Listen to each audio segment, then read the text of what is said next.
Have you ever noticed that the term operator invokes a similar image in our minds? It's interesting to note that the specific portrayal of pirates that we have in our minds was formed during a short period in history. Just 10 years in the early 18th century when the black flag with the skull was introduced. This is when the famous pirate traits such as the blindfold, wooden leg, and hook for a hand became associated with piracy. However, pirates have existed for thousands of years and still do today. For example, pirates in ancient Rome once even kidnapped Caesar for ransom. But we don't know what they looked like. Similarly, in modern-day Somalia, children have robbed ships, but we don't see kids dressed up as Somali pirates at parties. Instead, we all have a clear image in our minds of what a pirate looks like, which is based on the Pirates of the Caribbean movies. But what made these pirates so special, and why did they use the black flag? In this video, we will explore the reality of life and death for real pirates of the Caribbean, which was quite different from the fantasy depicted in Disney's movies. It was a brutal and violent existence, and interestingly, many pirates were gay. So let's imagine we're watching a realistic R-rated movie about their lives, complete with blood, violence, and rock and roll. In 1716, the stage was set for what would become known as the Golden Age of Piracy, although it didn't happen overnight. The Caribbean islands and American coast were thriving with trade in the 16th century, connecting Europe, Africa, and the Americas with sugar, tobacco, coffee, precious metals, and slaves. This trade was highly profitable for England, France, Holland, Spain, and Portugal. Pirates soon emerged, and by the 1720s, piracy was at its peak, with an estimated 5,000 pirates worldwide, surpassing the number of sailors from the 5 leading trading powers. The authorities responded with strict laws, making piracy a major crime punishable by death. The hangings were often staged in ports, where many sailors were present, sending a message that piracy would not be tolerated. Despite this, many sailors sympathized with pirates and even joined them, knowing the risks of being caught and hanged. Most pirates were not motivated by greed or treasure, but rather by other factors. To comprehend why numerous skilled and experienced sailors turned into pirates, it is necessary to consider the typical life of a sailor during the early 18th century. At that time, sailors were usually young men of around 27 years of age, hailing from respectable backgrounds, who had 3 job options: serving on a warship, a merchant ship, or a slave ship. In those days, ships were considered cutting-edge technology, far more advanced than modern-day spacecraft. These vessels could transport hundreds of tons of cargo across continents and were equipped with several dozen cannons.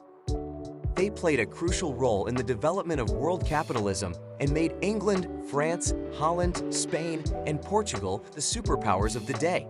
However, despite operating such advanced technology, life for the average sailor was incredibly challenging. Sailors endured lengthy voyages, low wages, and unappetizing food, which was notorious for going bad quickly and attracting pests due to the absence of refrigeration. Harsh discipline was also commonplace, and sailors were frequently subjected to physical punishment, including lashings with the cat-o'-nine tails, a special type of whip made from ship's rope and used for administering public punishment.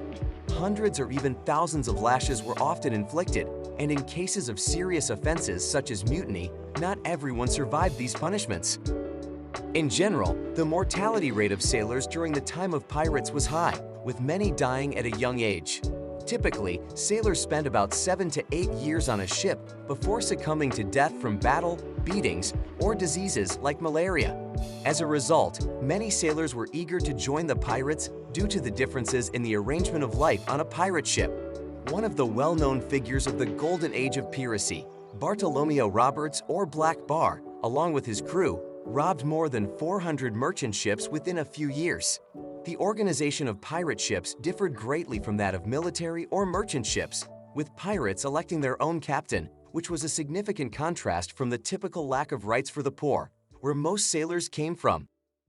Additionally, a special member was chosen to keep the captain in check and prevent him from exceeding his authority. Pirates preferred small maneuvers with a crew of 8 to 10 men and 10 cannons, which was enough to attack and plunder merchant and warships. Although having several hundred crew members and nearly 50 cannons on a ship was unreasonable for most, superstars like Bartholomew Roberts could afford it. On pirate ships, no crew members received a fixed salary, which differed greatly from the 100 times wage gap between a captain and a private sailor on a warship, for example.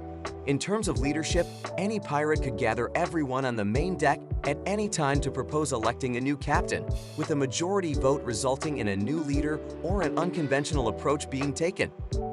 All members of a pirate crew received a portion of the loot, with the captain and skilled sailors receiving slightly more. For example, those with navigation expertise received 1.5 times the amount given to other pirates. This system reflected a degree of democracy and equality on pirate ships. Additionally, the crews of pirate ships were known for their tolerance towards people of different nationalities and sexual orientations. Many pirates were former slaves or sailors who had suffered under brutal living conditions and were happy to join the pirates. Homosexuality was not uncommon among pirates, as the ships were all-male environments with few restrictions. Pirates who preferred women could theoretically find a partner on shore or among their fellow pirates, with some women also serving as members of the crew. Disguising themselves in men's clothing was a common way for women to join pirate crews. Can you imagine the odor that must have permeated the lower decks of the ship? However, that is not the focus now. In any case, women demonstrated their sailing prowess and even committed acts of piracy. Though few in number, some female pirates made their mark in history, such as Bonny and Mary Read, the most famous women pirates of the Golden Decade. The former became a pirate after having an affair with one and running away from her parents' home, while the latter joined the pirates after the ship on which she served as a sailor was hijacked. Both women earned a reputation as fierce pirates who were not to be underestimated, often surpassing their male counterparts. However, in 1720, they were both caught and sentenced to hang by a British court. Mary Read died of a fever while in prison, while Bonny's fate remains unknown as she disappeared. According to some accounts, she may have escaped and lived a long life. Another notable figure of that decade was the pirate known as Blackbeard, who was the inspiration for Captain Jack Sparrow. Blackbeard, whose real name was Edward Teach, was a master of performance art, standing at an impressive height of 6 feet 8 inches. During Blackbeard's time, the average height of a man was around 5 feet and 6 inches. Prior to attacking another ship, Blackbeard would apply a special flammable powder to his hair and beard, similar to the one used to create Bengal lights today. He would then ignite the powder, creating a fiery spectacle, before boarding the enemy's ship. Through his actions, Blackbeard conveyed a message of fear and intimidation, warning the enemy to surrender or face certain death. Interestingly, Blackbeard was not the most successful pirate during the Golden Decade in terms of ships captured. Bartolomeo Robert held that distinction. Nevertheless, Blackbeard's charisma has made him a popular character in works of fiction for over a century, including books, TV shows, and video games. Pirates also used a black flag adorned with a skull and bones as a symbol of intimidation towards their enemies. This flag originated during a 110-year period between 1716 and 1726. One theory suggests that the captain of a merchant or warship would record the deaths of sailors in a logbook using a short notation of the sailor's name accompanied by a drawing of 2 bones and a skull. Pirates adopted this symbol and incorporated it into their black flag, using it as a metaphor for death and a message to their opponents to either surrender or face a similar fate. Pirates did not always treat their enemies with kindness and compassion. Although some pirates would release captured ships and their crew after taking valuable items, there were also captains who engaged in brutal acts of murder. While the skull and bones are commonly associated with the pirate flag, there were actually numerous different designs used by different ships. However, many of these designs shared similar symbols such as skulls, skeletons, bones, and swords, as well as clocks that represented the limited time pirates had to live. Pirates were aware of the risks they faced, as authorities actively pursued and punished them with diseases and mutilation. This is why many depictions of pirates include wooden legs, hooks for hands, or eye patches. There is a theory that pirates may have used eye patches to help their vision adjust when moving from bright decks to dark interiors of ships. By covering one eye, they could quickly adapt to the dark without losing valuable time. While this theory may hold some truth, it is also possible that many pirates had eye patches due to actual eye injuries.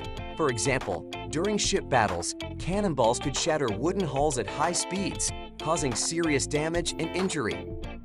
Flying shards of different sizes are present and can penetrate the bodies of those on board, which might be the reason why several pirates have been mutilated. Nonetheless, despite the disadvantages, numerous sailors opted to become pirates, well aware that their existence was brief and perilous, because they valued their freedom.